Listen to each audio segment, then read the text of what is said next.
नमस्कार दोस्तों, उसकी बात इंस्टीट्यूट में आप सभी का एक बार फिर से स्वागत है। दोस्तों, मैं वी ओंकार शक्ति, उसकी बात इंस्टीट्यूट का संचालक। दोस्तों, मैं आज आपको सीटेट या यूपीटेट की परीक्षाओं में जो पर्यावरण से संबंधित प्रश्न आते हैं उसका छठा चैप्टर आपके सामने मैं प्रस्तुत कर रहा हूँ। इस छठे चैप्टर का जो नाम है वह नाम है इसका कृषि और मृदा। तो कृषि और मृदा के बारे में हम जानेंगे। तो पहले हम जानते हैं कि कृषि क्या है। तो दोस्तों, जब मनुष्य अपनी आवश्यकताओं को पूरा करने के लिए फसल उगाता है, फल उगाता है, सब्जियां उगाता है, फूलों को उगाता है या फिर उपरोक्त क्रियाओं के साथ साथ पशुओं को पालता है, तो ये समस्त क्रियाएं क्या कहलाती हैं? कृषि कहलाती हैं। तो इस चीज़ को आपको ध्यान रखना है कि कृषि क्या चीज़ कहलाती है। आइए कृषि के बारे में और कुछ भी बातें जानते हैं जो फैक्ट टू फैक्ट क्वेश्चंस आते हैं।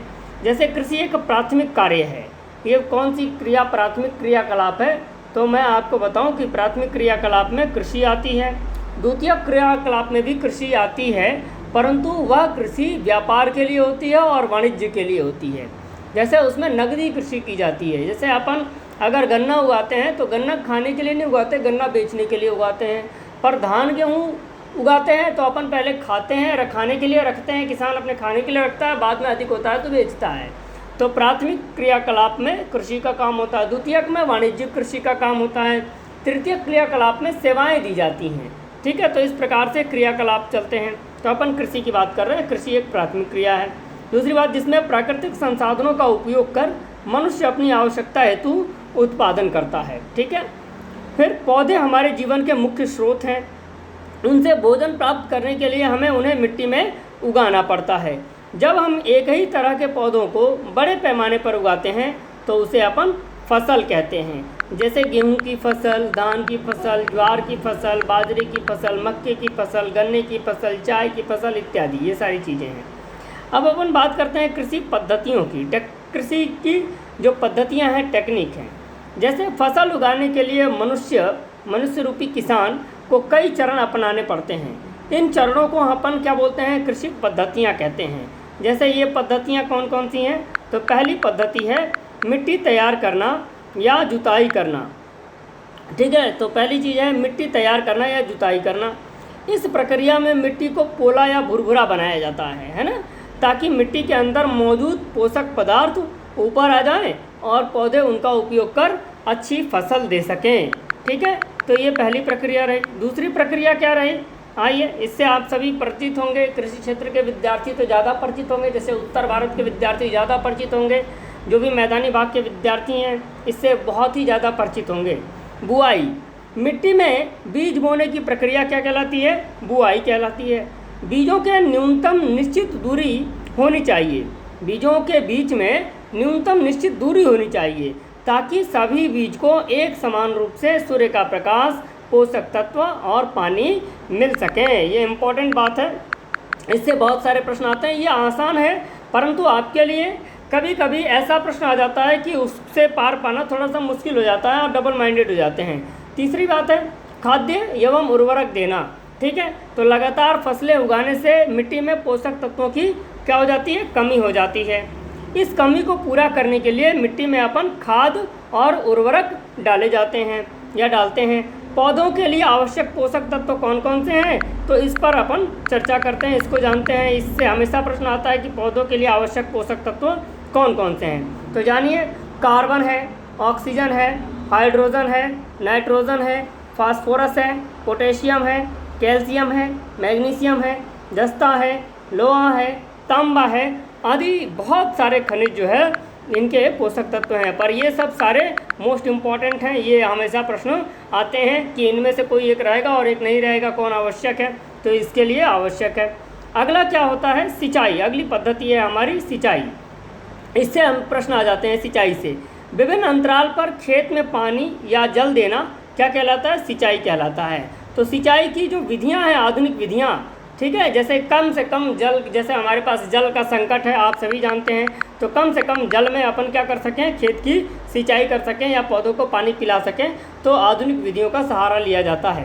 तो इसमें बहुत सारी विधियाँ हैं। जैसे पहली विधि है छिड़काव विधि। इन विधियों से ही प्रश्न आ जाता है। छिड़काव तंत्र, ये विधि क्या है? इस विधि के द्वारा पाइपों से जल को फव्वारों के रूप में फसलों पर छिड़का जाता है। जैसे डेजर्ट और सेमी डेजर्ट एरिया में ये चीज़ें आपको देखने को मिलेंगी। फिर टपकन या ड्रिप तंत्र विधि क्या है? ड्रिप तंत्र, ड्रिप सिस्टम क्या है? इस विधि के द्वारा जल को पाइपों के द्वारा बूंद बूंद करके पौधों की जड़ों में गिराया जाता है। ये वहाँ के लिए है जहाँ पानी की अत्यंत समस्या है। ठीक है। फिर अगला क्या है? खरपतवार और कीटों से सुरक्षा।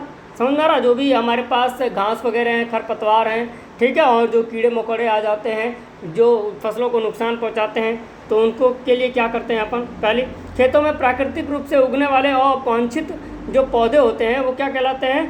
खरपतवार कहलाते हैं। ठीक है। देखो दोस्तों, एक और इसके साथ मुझे एक याद आ रहा है कि रूल है जो अर्थ का, जो यूनिवर्स का रूल है। जैसे हम अपने मस्तिष्क के साथ इस चीज़ को भी कंपेयर कर सकते हैं। जैसे हमारी पृथ्वी पर खेतों में अगर हम कोई फसल नहीं उगाते हैं तो वहाँ पर अनावश्यक रूप से खरपतवार उगाते हैं। ठीक इसी प्रकार अगर हम अपने दिमाग को भी कृषि पद्धति के जैसे, यानी इसमें फसल नहीं उगाएंगे, यानी कुछ पढ़े उड़ेंगे नहीं, यानी सकारात्मक विचारों को शिक्षित नहीं होंगे, तो हमारे मन में भी कुछ नकारात्मक विचार उन खरपतवारों की तरह ही आ जाते हैं। इसीलिए हमको शिक्षित होना बहुत ही ज़रूरी है। तो दोस्तों, साक्षर न बन के आप शिक्षित बनने का प्रयास करिए, यानी कॉन्सेप्ट को समझने का प्रयास करिए। और सीटेट जैसी परीक्षा में कॉन्सेप्चुअल ही प्रश्न आते हैं, क्योंकि आप अध्यापक बनने जा रहे हैं, गुरु बनने जा रहे हैं, और गुरु इस धरा पर सबसे महान पद है ना। तो अभी अगली बात करते हैं। खेतों में प्राकृतिक रूप से उगने वाले अवांछित पौधे क्या कहलाते हैं? खरपतवार कहलाते हैं। ये पौधे जल, पोषक तत्व आदि को अवशोषित कर लेते हैं, जिससे मुख्य फसल क्या हो जाती है? कमज़ोर हो जाती है। इनको जुताई करके या उखाड़ कर या काट कर या निकाल दिया जाता है। इस प्रक्रिया को अपन निराई कहते हैं। तो निराई अगर पूछता है क्या है, तो जुताई करके या उखाड़ कर, काट कर जो खरपतवारों को अगर निकाला जाए तो उसको अपन क्या बोलते हैं? निराई कहते हैं। फिर आइए, इनको खत्म करने के लिए एट्रिजन और 2,4-D जैसे रसायनों का प्रयोग किया जाता है। ये रसायनों का नाम भी आ जाता है परीक्षा में सीधे सीधे, तो आपको इनको जानना है। ठीक है। तो इसको आप आसानी से आप आंसर कर सकते हैं। अगला जो है कटाई का है। कटाई क्या चीज़ है ये जानिए आप। कटाई क्या चीज़ है? तो कटाई को जानते हैं अपन, कटाई क्या चीज़ होती है। तो कटाई जो है, फसल के पक जाने पर उसे काटना क्या होता है? कटाई कहलाता है। कटाई दराती या हार्वेस्टर से की जाती है। इसको हंसिया भी बोलते हैं कई लोग, तो इसको आप जानिए। हार्वेस्टर, आप देखिए आजकल कंबाइन से भी कटाई हो रही है, उसमें भी लगा होता है। कहीं कहीं या बहुत बड़े खेतों में कटाई और थ्रेसिंग एक साथ एक मशीन की मदद से हो जाती है, जिसे अपन क्या बोलते हैं? कंबाइन बोलते हैं। ठीक है। तो आप इस चीज़ को समझ लीजिए। अगला अपन पढ़ेंगे कृषि के प्रकार और निर्वाह, यानी कृषि के प्रकार जो है निर्वाह और वाणिज्यिक कृषि। इस आधार पर अपन कृषि के प्रकार पढ़ेंगे। यहाँ से प्रश्न आता है। कृषि मुख्य रूप से 2 प्रकार से की जाती है, एक निर्वाह कृषि और दूसरी वाणिज्यिक कृषि। निर्वाह कृषि प्राथमिक क्रियाकलाप के अंतर्गत आती है, वाणिज्यिक कृषि द्वितीय क्रियाकलाप के अंतर्गत आती है। निर्वाह कृषि मतलब जीवन यापन के लिए होती है, और वाणिज्यिक कृषि जो है आप व्यापार करने के लिए या वाणिज्यिक के लिए की जाती है। अब आइए अपन समझते हैं निर्वाह कृषि है क्या। निर्वाह कृषि, किसान अपनी आवश्यकताओं को पूरा करने के लिए जो कृषि करता है उसको अपन निर्वाह कृषि कहते हैं। निर्वाह कृषि 2 प्रकार की होती है, एक गहन निर्वाह कृषि और दूसरा आदिम निर्वाह कृषि। ठीक है। तो गहन निर्वाह कृषि क्या है और आदिम निर्वाह कृषि क्या है, इसके बारे में अपन समझते हैं। तो गहन निर्वाह कृषि को पहले समझते हैं। गहन निर्वाह कृषि क्या है जानिए। इसमें किसान छोटे छोटे खेतों पर अपनी आवश्यकता अनुसार चावल, गेहूँ, मक्का, दलहन आदि फसल को उगाता है। इसको अपन क्या बोलते हैं? गहन निर्वाह कृषि। ठीक है।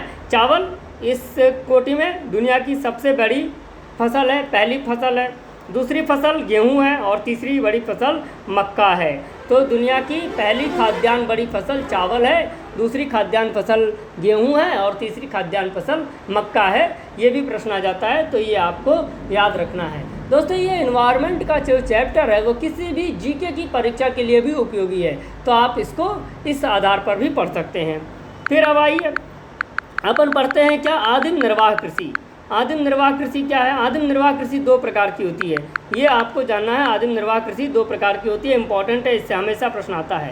पहला होता है स्थानांतरित कृषि या झूम कृषि, दूसरा चलवासी पशुचारण कृषि। तो अपन पहले पढ़ते हैं कि स्थानांतरित कृषि या झूम कृषि क्या होती है। तो आइए, इसमें वनस्पति को साफ कर और उनको जलाकर खेत बनाए जाते हैं। इस कृषि में किसान हल का प्रयोग नहीं करता है। वनस्पति को जलाने से मिट्टी की उर्वरता क्या हो जाती है, बढ़ जाती है। इस कृषि में एक खेत पर कई सारे फसलें जैसे मक्का, चावल, सब्जी आदि उगाई जाती है। एक बार फसल काटने के बाद खेत को कुछ सालों के लिए खाली छोड़ दिया जाता है। इसे अपन दहन एवं कर्तन कृषि भी कहते हैं। जो इम्पोर्टेंट बात है, इसे दहन एवं कर्तन कृषि भी अपन कहते हैं। ठीक है, अब आइए अपन समझते हैं क्या कि चलवासी पशुचारण कृषि क्या होता है। जानिए, इसमें लोग अपने पशुओं के साथ चारे पानी की तलाश में एक स्थान से दूसरे स्थान पर घूमते रहते हैं। ये जो उनकी पशुएं होती हैं, जो ये भेड़, बकरी, ऊंट, याक आदि मवेशी पालते हैं, इन लोगों को आवश्यकताओं को पूरा करते हैं। लद्दाख की चांगपा जनजाति, ठीक है, जम्मू कश्मीर के बकरवाल जनजाति, हिमाचल के गद्दी जनजाति, यही सब जो है चलवासी पशुचारण के उदाहरण हैं। इन जनजातियों से भी प्रश्न आ जाते हैं कि ये जनजातियाँ कहाँ पाई जाती हैं, तो आपको याद रख लेना है, लद्दाख में चांगपा जनजाति, जम्मू कश्मीर के बकरवाल, गुर्जर और बकरवाल, हिमाचल प्रदेश के गद्दी, ये सब जो है क्या हैं, चलवासी पशुचारक जनजातियाँ हैं। अपन वाणिज्यिक कृषि को भी पढ़ते हैं कि वाणिज्यिक कृषि क्या है। इसमें फसल उत्पादन और पशुपालन बड़े पैमाने पर होता है। इस प्रकार की कृषि का मुख्य उद्देश्य उत्पादों को बेचना होता है और यह जो है 3 प्रकार की होती है। ये आपको आज समझना है, 3 प्रकार की होती है और इससे हमेशा प्रश्न आते हैं कि कौन सी फसल किसकी है। पहला, वाणिज्यिक अनाज कृषि। इसमें एक फसल बड़े पैमाने पर उगाई जाती है, जैसे गेहूँ और मक्का। इस कृषि की क्या है, मुख्य फसल है। इस कृषि में मशीनों का प्रयोग किया जाता है। इस कृषि में क्या किया जाता है, मशीनों का प्रयोग किया जाता है। दूसरी होती है जो मिश्रित कृषि होती है। इसमें खेती व पशुपालन दोनों कार्य साथ साथ किया जाता है। तीसरी जो कृषि होती है वह कृषि रोपण कृषि होती है। रोपण कृषि में ये याद रखिए, इम्पॉर्टेंट बात है, इसमें चाय, कॉफ़ी, केला, कपास, रबर, काजू, गन्ना जैसी फसलों को क्या किया जाता है, उगाया जाता है। ये इंपॉर्टेंट है, पूछ देता है कि चाय कौन सी फसल है, कॉफ़ी कौन सी फसल है, केला कौन सी फसल है, कपास कौन सी फसल है, रबर, काजू, गन्ना कौन सी फसल है। तो ये सब रोपण फसलें हैं, ये याद रखिएगा। इन फसलों को नगदी फसल भी कहा जाता है, ये भी इम्पॉर्टेंट रखिएगा। इन फसलों को नगदी फसल भी कहा जाता है। तो गन्ना, काजू, रबर, कपास, केला, कॉफ़ी, चाय, ये रोपण कृषि के साथ साथ, रोपण फसलों के साथ साथ नगदी फसलें भी हैं, ये जान लीजिए। अब इससे देखिए आपका प्रश्न एक और आता है, क्या रेशम कीट पालन क्या है, यानी सेरीकल्चर क्या है। इसको सेरीकल्चर बोलते हैं, मिलान करने के लिए भी आ जाता है। सेरीकल्चर क्या है, तो रेशम कीट का पालन सेरीकल्चर है। इस पालन में रेशम के कीड़ों को पाला जाता है। यह रेशम के कीड़ों से रेशम प्राप्त किया जाता है। रेशम के कीड़े शहतूत के पेड़ों पर पाले जाते हैं। रेशम एक प्रकार का प्रोटीन होता है। रेशम के जो प्रकार होते हैं 4 प्रकार है। पहला है टसर, दूसरा है मूंगा, तीसरा है एरी और चौथा है कोसा। तो ये जो है क्या है, रेशम के प्रकार भी हैं, ये भी आपको जानना है। रेशम के प्रकार से भी प्रश्न आते हैं। भारत में कई ऐसे स्थान हैं जहाँ रेशम के कपड़ों के लिए वह स्थान प्रसिद्ध हैं, जैसे बनारस, पोचमपल्ली, असम। ये जो क्षेत्र हैं ये क्या हैं, रेशम के लिए क्या है, ये प्रसिद्ध हैं। तो ये भी आपको याद रखना है। दूसरा होता है मधुमक्खी पालन, इसको बोलते हैं अपन एपी कल्चर, अंग्रेजी में इसको बोला जाता है एपी कल्चर। तो ये अंग्रेजी वाले शब्द ही इसके मिलान के लिए आपके पास आ जाते हैं कि आपको मधुमक्खी पालन को क्या बोलेंगे, तो एपी कल्चर बोलेंगे। रेशम कीट पालन को क्या बोलेंगे, तो सेरीकल्चर बोलेंगे। तो ये आपको याद भी रखना होता है। अब जानिए कि एपी कल्चर क्या होता है। मधुमक्खियों को शहद के लिए पाला जाता है। जब किसी मधुमक्खी को पराग या रस मिल जाता है तो वह अपने साथियों को नृत्य करके बताती है। ये इम्पॉर्टेंट लाइन है, ये प्रश्न भी आता है। भारत में जो मधुमक्खियों को पालने के लिए अक्टूबर से दिसंबर तक का महीना क्या होता है, उपयुक्त होता है, क्योंकि इन महीनों में रानी मक्खी अंडे देती है। ये आपको दिमाग में रखना है कि केवल रानी मक्खी ही क्या होती है, अंडे देती है। ठीक है, और इससे प्रश्न भी आते हैं। मधुमक्खी पालन वहाँ अच्छा होता है जहाँ आसपास बाग बगीचे होते हैं। मधुमक्खी पालन के लिए लकड़ी के डिब्बों और चीनी के घोल की आवश्यकता पड़ती है और इसका घोल बना के लोग डिब्बों में कहीं बाग बगीचों में, जंगल झाड़ी में रख देते हैं। वहाँ पर मधुमक्खियाँ आती हैं और फिर वह अपने जो है छत्तों को बनाती हैं और शहद उससे निकाला जाता है। फिर अब आप पढ़ते हैं केचुआ पालन। केचुआ पालन को अपन बर्मी कल्चर के नाम से जाना जाता है, तो ये भी आता है, याद रखिएगा। इसमें केचुए पाले जाते हैं। इन केचुओं को जैव निम्नीकरणीय कचरों के बीच छोड़ दिया जाता है, जिसे वो क्या कर देते हैं, खाद में बदल देते हैं। केचुओं को खेतों में भी छोड़ दिया जाता है, जिसे वे बुरबुरा बना देते हैं मिट्टी को। इसलिए इनको जो है अपन क्या बोलते हैं, किसानों का मित्र बोलते हैं। केचुओं को क्या बोला जाता है, किसानों का मित्र बोला जाता है। अब आइए अपन मिट्टी के बारे में जानते हैं कि मिट्टी क्या चीज़ है। कृषि समझ लिए तो मिट्टी समझते हैं। मिट्टी यानी मृदा यानी सॉइल। पृथ्वी की सतह पर पाई जाने वाली दानेदार कणों की पतली परत क्या कहलाती है, मिट्टी कहलाती है, मृदा कहलाती है। इसका निर्माण चट्टानों से प्राप्त खनिजों और जैव पदार्थों एवं भूमि पर पाए जाने वाले खनिजों से होता है। तो ये आपको जाननी है। फिर मृदा के कार्य जानने हैं कि मृदा का कार्य क्या है। तो यह अनेक जीवों का आवास है, यह पौधों को जकड़ कर रखती है, यह पौधों को जल और पोषक तत्वों की आपूर्ति करती है। ये चीज़ें हैं। फिर अपन मृदा परिच्छेदिका के बारे में जानते हैं, सॉइल प्रोफाइल के बारे में जानते हैं। ठीक है, मृदा परिच्छेदिका क्या है, सॉइल प्रोफाइल क्या है। मृदा जो है अनेक परतों से बनी हुई होती है। इन सभी परतों का गठन, रंग, गहराई और रासायनिक संगठन क्या होता है, अलग अलग होता है। अब ये इम्पॉर्टेंट लाइन है, सबसे ऊपरी परत में ह्यूमस और खनिज पाए जाते हैं, इसलिए इसका रंग गहरा होता है। और जो ये ऊपरी परत होती है, ये क्या होती है, उपजाऊ होती है। मिट्टी की सबसे ऊपरी परत क्या होती है, उपजाऊ होती है। ठीक है।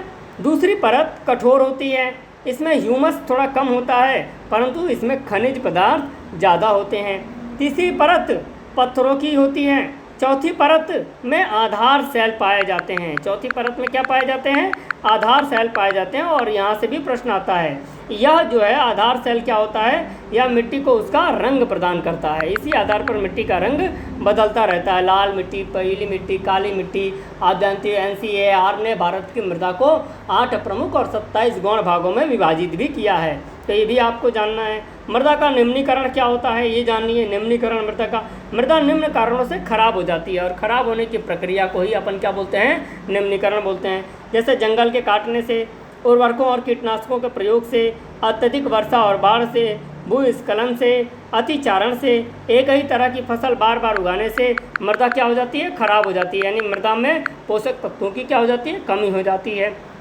अब आइए मृदा संरक्षण क्या है, इससे भी प्रश्न आता है। मृदा को संरक्षण मतलब मृदा को बचा के रखना हो। ठीक है, तो मृदा को निम्न उपायों से संरक्षित रखा जा सकता है। कैसे, ज़्यादा से ज़्यादा पौधे लगाकर, उर्वरक एवं कीटनाशकों का प्रयोग करके, कम करके, अतिचारण कम करके यानी चराई की व्यवस्था को कम करके, बांध बनाकर, अलग अलग समय पर भिन्न भिन्न फसलों को उगाकर। तो इन सारी चीज़ों से हम क्या कर सकते हैं, मृदा का संरक्षण कर सकते हैं। अब आते हैं, अपन पढ़ते हैं फसलों के प्रकार। फसलों के प्रकार कौन कौन से हैं, इससे भी प्रश्न आते हैं। तो विभिन्न जलवायु कारक जैसे ताप, आर्द्रता, वर्षा के आधार पर भारत की में जो है 2 प्रमुख प्रकार की फसलें पाई जाती हैं। एक रबी की फसल पाई जाती है और दूसरी खरीफ की फसल पाई जाती है। एक तीसरी जायद की भी फसल पाई जाती है, पर 2 प्रमुख प्रकार की फसलें पाई जाती हैं। तो इसको अपने को क्या करना है, पढ़ना है कि 2 प्रमुख प्रकार की फसलें क्या पाई जाती हैं। ठीक है, तो आइए, थोड़ा सा टेक्निकल प्रॉब्लम चल रहा है, आइए इसमें अपन पढ़ते हैं। तो अपन रबी की फसल पढ़ते हैं। रबी की फसल क्या है और फिर खरीफ की फसल क्या है, इससे भी अभी बात करेंगे। तो आइए रबी की फसल पर पहले बात करते हैं। ठीक है, देखिए, और फिर खरीफ की फसल। तो बुआई क्या होती है रबी की फसल की, शरद ऋतु में बोई जाती है, यानी अक्टूबर से नवंबर के बीच। खरीफ की फसल वर्षा ऋतु में बोई जाती है, यानी जून से जुलाई के बीच। कटाई, ये फसल जो है मार्च अप्रैल में काट ली जाती है रबी की। ठीक है, और खरीफ की फसल अक्टूबर और नवंबर में काट ली जाती है। रबी की फसलों में मुख्य फसल जो है गेहूँ, चना, मटर, सरसों, अलसी आदि हैं। पर खरीफ की फसल में चावल, मक्का, कपास, प्याज, मूंगफली आदि हैं। अक्सर पूछ देता है कि चावल कौन सी फसल है, रबी की है कि खरीफ की है, तो ये भी आपको जानना है। मक्का कौन सी फसल है, कपास कौन सी फसल है, रबी की खरीफ की है, चना कौन सी फसल है, तो ये आपको बताना है।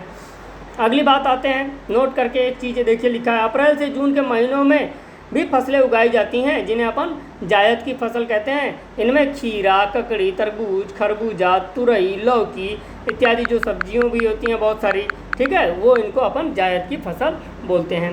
कुछ विदेशी फसलें भी हैं, इनके बारे में भी अपन पढ़ते हैं। विदेशी फसलें, इनसे प्रश्न आते हैं, मोस्ट इंपॉर्टेंट प्रश्न आते हैं सीटेट की परीक्षाओं में। आज हम जिन फसलों, फल, सब्जियों आदि को अपने भोजन में उपयोग करते हैं, वे सब पहले से ही भारत में नहीं उगती थी। इनमें से कुछ संसार के अलग अलग देशों से, अलग अलग क्षेत्रों से भारत में लाई गई और हमारे भोजन का क्या बन गई, अहम अंग बन गई। ये भी आपको जानना है। जैसे ये कौन कौन सी फसलें हैं, इनको जानना है। तो फसल है और देश का नाम है। जैसे गेहूँ, ये उत्तर पश्चिम एशिया की फसल है। चना, ये भी उत्तर पश्चिम एशिया की फसल है। आलू, ये दक्षिण अमेरिका की फसल है। टमाटर, मिर्च, मूंगफली, अमरूद, ये जो है दक्षिण अमेरिका की फसलें हैं। फिर अपन मक्का की बात करते हैं। तो मक्का जो है मैक्सिको देश की फसल है। यहाँ देखिए, मक्का मैक्सिको देश की फसल है। मटर यूरोप की फसल है। गोभी यूरोप की फसल है। सोयाबीन चीन की फसल है। पपीता अमेरिका की है। कॉफ़ी, बाजरा, भिंडी, ये अफ्रीका की फसलें हैं। ये आपको याद रखना है और अक्सर प्रश्न पूछ देता है कि कौन फसल कहाँ की है। तो ये भी आपको याद रखना है कि ये फसल यहाँ की है। ठीक है दोस्तों, चलिए अब आते हैं भारत के प्रमुख मसाले। इनसे भी प्रश्न आते हैं कि भारत के प्रमुख मसालों से भी प्रश्न अक्सर हमारे पास आ जाते हैं। तो भारत के कौन कौन से मसाले हैं जानिए। काली मिर्च, ये केरल में होती है। इलायची, ये भी केरल में होती है। लौंग, ये भी केरल में होती है। दालचीनी, ये भी केरल में होती है। तेजपत्ता, ये भी केरल में होता है। यानी काली मिर्च, दालचीनी, तेजपत्ता तक का ये केरल में होता है। अदरक आंध्र प्रदेश में होता है। हल्दी भी कहाँ होता है, आंध्र प्रदेश में ही होता है। यानी हर जगह भी होता है, पर यहाँ की जो है चीज़ें प्रसिद्ध हैं। ठीक है, तो ये आपको प्रश्न आने हैं। धनिया कहाँ होगा, राजस्थान में होगा। जीरा, मेथी, ये राजस्थान में होंगे। केसर कहाँ होगा, जम्मू कश्मीर में होगा, पूछा जाता है। सौंफ पंजाब में होगा। लहसुन हरियाणा में। अजवाइन बिहार में। सरसों कहाँ होगा, उत्तर प्रदेश में। तो बेस्ट क्वालिटी का, तो ये चीज़ें आपको समझनी है। ये अक्सर यहाँ से प्रश्न आ जाते हैं। केरल जो है मसालों का घर कहा जाता है। केरल को नोट करके लिखा है, इंपॉर्टेंट है, पूछ देता है मसालों का घर किसे कहते हैं। तो केरल को अपन क्या बोलते हैं, मसालों का घर कहते हैं। तो इस तरह से ये आपका जो है छठा चैप्टर जो है मृदा और कृषि का, ये चैप्टर समाप्त हो जाता है। और आपको इसको ठीक से एक बार पढ़ लेना चाहिए दोस्तों। और ये बहुत ही इम्पॉर्टेंट है। हर परीक्षा में, जैसे सीटेट और टेट की परीक्षाओं में इससे प्रश्न तो आते ही आते हैं, साथ ही साथ या किसी भी प्रकार की परीक्षा में जीके के प्रश्न में भी आता है। जैसे आप लेखपाल की परीक्षा के लिए जाएं, एसएससी की परीक्षा के लिए जाएं, किसी भी प्रकार की जीके की परीक्षा के लिए आप अगर जाते हैं तो वहाँ पर ये प्रश्न जो है इस प्रकार के आ जाते हैं। तो इस तरह से अगला चैप्टर मैं आपके सामने बहुत जल्दी यानी कल जो है नेक्स्ट डे में प्रस्तुत करूँगा। आज के लिए इतना ही। बहुत बहुत धन्यवाद दोस्तों, थैंक यू सो मच आप सभी को।